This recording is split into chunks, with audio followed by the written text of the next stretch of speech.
एक बार की बात है। एक शहर में एक परिवार रहता था। वह बहुत अमीर नहीं थे पर उनमें बहुत प्यार था। कुछ दिनों बाद उसके लड़के की शादी हो गई। उसकी शादी सलोनी नाम की एक लड़की से हुई थी। वह बहुत लालची थी। वह अपने पति को पार्टी में जाने के लिए बार बार नए कपड़े और गहने लाने को बोलती थी।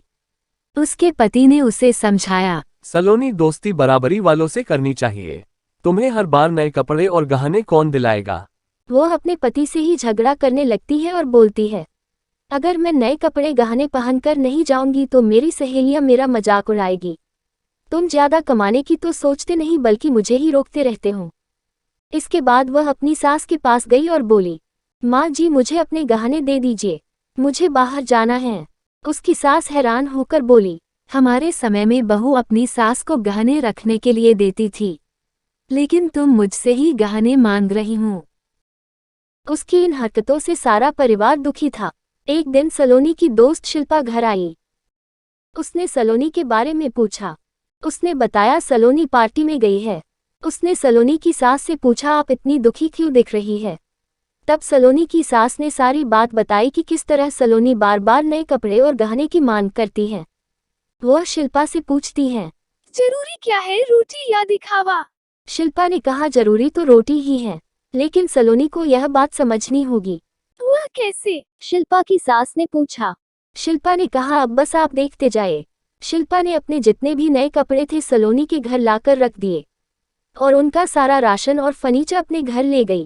कुछ देर बाद सलोनी घर वापस आई। नए कपड़े और गहने देखकर वह बहुत खुश हुई। इसके बाद वह अपनी सास से बोली, माँ जी ये नए कपड़े और गहने किसके हैं? उसकी सास बोली, यह सब तेरे हैं, तुझको अब जितना बदल कर पहनना है पहन ले। कुछ देर बाद जब वह रसोई में गई तो उसने देखा कि घर का सारा राशन गायब है। राशन के डब्बे में गहने थे। उसने अपनी सास से पूछा, यह सब क्या है? घर का सारा राशन और फर्नीचर कहाँ गया?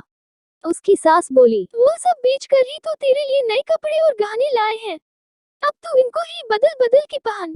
सलोनी बोली, लेकिन गहने से पेट थोड़ी भरेगा, खाना तो खाना ही पड़ेगा। तभी सलोनी की दोस्त शिल्पा भी आ गई।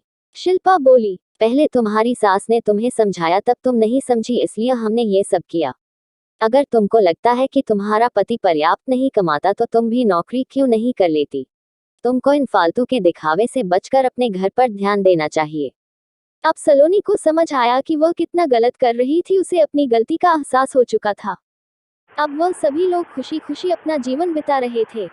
तो इस कहानी से हमें ये सीख मिलती है कि हमें दिखावे और फिजूल खर्ची से बचकर जरूरी चीजों पर ध्यान देना चाहिए। और भी ऐसे ही दिलचस्प और मनोरंजक कहानियों के लिए हमारे चैनल को सब्सक्राइब करना ना भूलें। और हाँ, कहानी पसंद आई हो तो वीडियो को लाइक और कमेंट बॉक्स में प्यारा सा कमेंट करके अपने दोस्तों के साथ शेयर जरूर करना।